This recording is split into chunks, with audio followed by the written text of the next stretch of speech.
Hoy vamos a ver las últimas redes neuronales, al menos las últimas que vemos en esta asignatura, que son las redes neuronales dinámicas. Son redes que tienen internamente un comportamiento dinámico que evoluciona a lo largo del tiempo. Vamos a ver en esta primera parte una introducción en donde vamos a tratar de distinguir a qué le llamamos dinámico.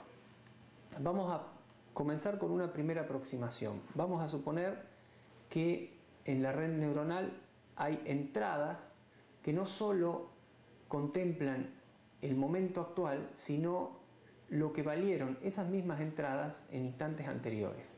Esa sería una primera aproximación a tratar de clasificar a partir de datos que no solamente entran a la red neuronal en el instante actual, sino que tienen alguna historia, o sea que la historia que llevan esos datos o los datos pasados que ingresaron también influyen sobre la decisión que hay que tomar o la clase que hay que dar como salida.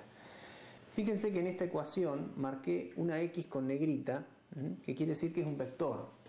En ese vector tenemos muchas entradas, ¿se acuerdan?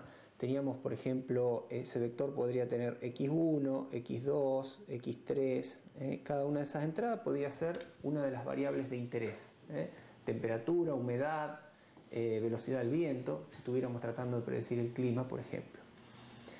Y acá en la salida simplemente marqué una salida unidimensional, Y, pero que también podríamos generalizar para el caso, como ustedes saben, de redes neuronales que tienen muchas salidas. Otra cosa que tienen que observar es que acá incorporé una n. Esta n es el tiempo discreto. No le llamamos t porque en general se usa la t para tiempo continuo. Y esta n a veces la usábamos como iteración en el entrenamiento. O sea que esa n puede valer 0 si estamos en el instante actual, 1, 2, 3, 4 y así ir avanzando. En el primer caso de entradas desplazadas, lo que vamos a plantear es que tenemos una red neuronal cualquiera, podría ser un perceptor multicapa, podría ser una red con funciones de base radial, como vimos antes, y vamos a tener acá x vector de n como entrada. X vector le hice una rayita abajo para que se note. Quiere decir que ahí adentro de ese vectorcito está x1, x2, x3 y todas las que haya, ¿no?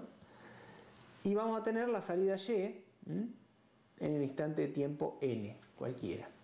Pero además, si nosotros queremos que ingresen las entradas desplazadas, también vamos a tener otra entrada que es lo que valía el vector s en el instante anterior. O sea, x en n-1. Esto también es un vector, pero va a ser x1 en n-1, x2 en n-1, x3 en n-1. De la misma manera podríamos tener muchas muestras de lo que fue las entradas, supongamos hasta n instantes pasados de tiempo, y tenemos de esa manera una entrada expandida. No solo está la entrada actual, sino que están las entradas que también ingresaron a la red en tiempos pasados.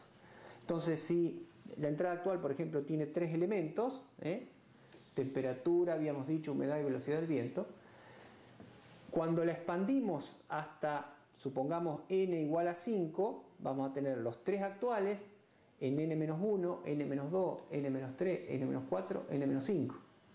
O sea que vamos a tener 6 veces ese vector de 3 entradas, el actual y 5 instantes anteriores. Por lo tanto, la red neuronal, cualquiera que hayamos elegido, en lugar de tener simplemente 3 entradas, va a tener 6 por 3, 18 entradas. La salida queda como está. Una observación importante es que lo único que hicimos es darle en la entrada más información acerca de la historia de las entradas. Pero la red sigue siendo lo que llamamos una red estática. No hay una dinámica interna. La red sigue viendo un patrón de entrada cada vez que le pedimos una salida determinada. La red sigue siendo estática y lo que hicimos fue ingresar entradas desplazadas para simular o para darle información de esa dinámica temporal que tiene el problema que queremos resolver. Vamos a ver una segunda aproximación. En esta segunda aproximación, además de tener las entradas, También tenemos un vector de salida.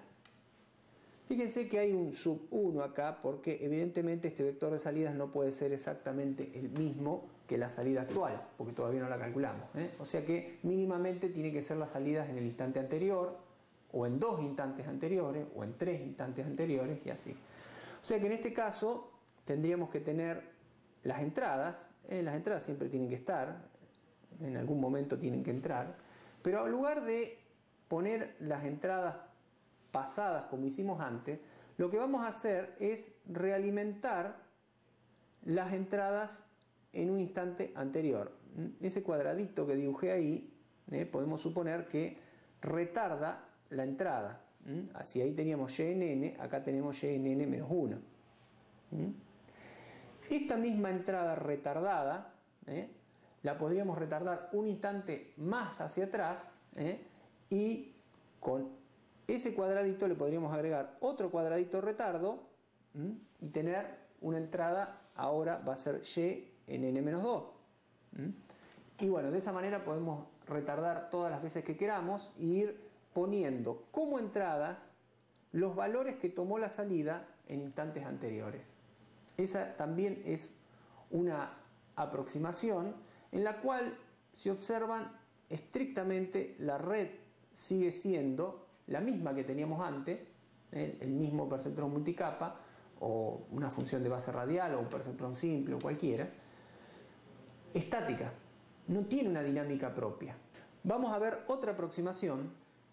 Esta aproximación consiste en, nuevamente tenemos la salida, la entrada que siempre tenemos acá, x de n, en realimentar ni la entrada en instantes anteriores ni la salida en instantes anteriores, sino algún estado interno,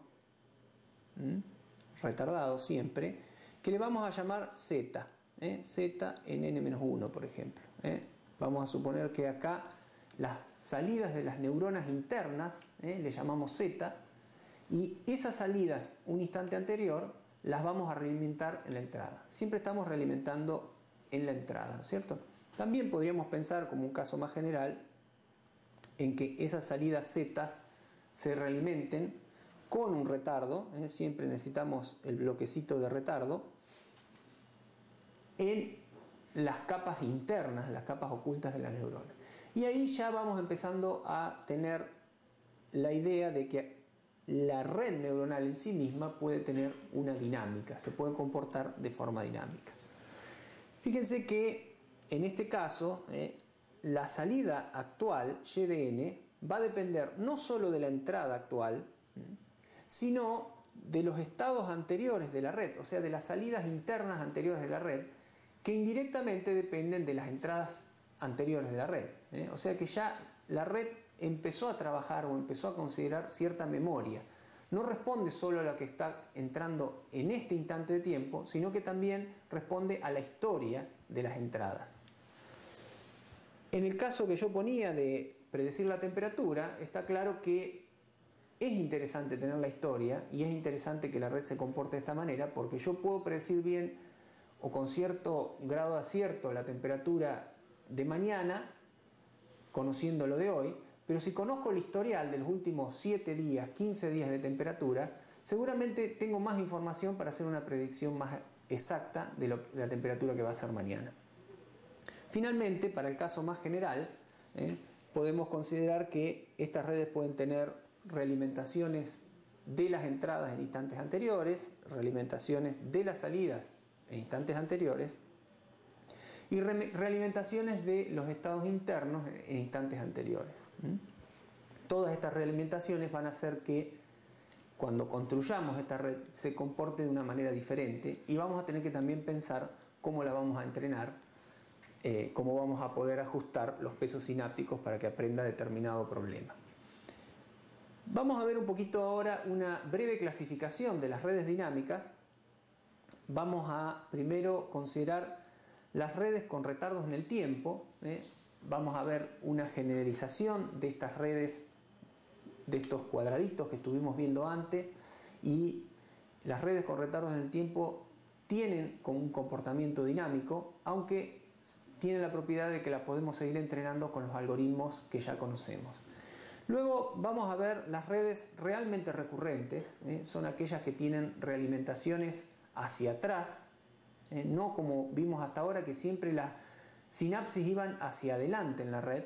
Ahora vamos a permitir que haya realimentaciones de una neurona a sí misma o a otras de la misma capa o a neuronas de las capas anteriores. Y en esa clasificación vamos a considerar dos casos: las redes totalmente recurrentes y las redes parcialmente recurrentes. Dentro de las redes totalmente recurrentes vamos a considerar las redes de Hopfield, que las vamos a ver con un poquito más de detalle a continuación. Y acá se mencionan dos, pero hay muchas otras arquitecturas que son completamente recurrentes. Unas muy conocidas son las redes de Boltzmann, y hay otras redes basadas en la teoría de la resonancia adaptativa que también son muy utilizadas. En caso de las redes parcialmente recurrentes vamos a considerar la retropropagación a través del tiempo, que es una forma de convertir una red recurrente en parcialmente recurrente y de esa manera expandirla a una red que solamente tenga conexiones hacia adelante. Ya vamos a ver cómo podemos hacer eso. Y vamos a considerar dos casos más, que son las redes de Hellman y Jordan, que son también muy utilizadas, y vamos a ver cómo es la arquitectura. Si bien en estos últimos casos no vamos a ver en detalle el algoritmo de entrenamiento, por lo menos vamos a dejar un panorama de cómo son las distintas arquitecturas y conexiones.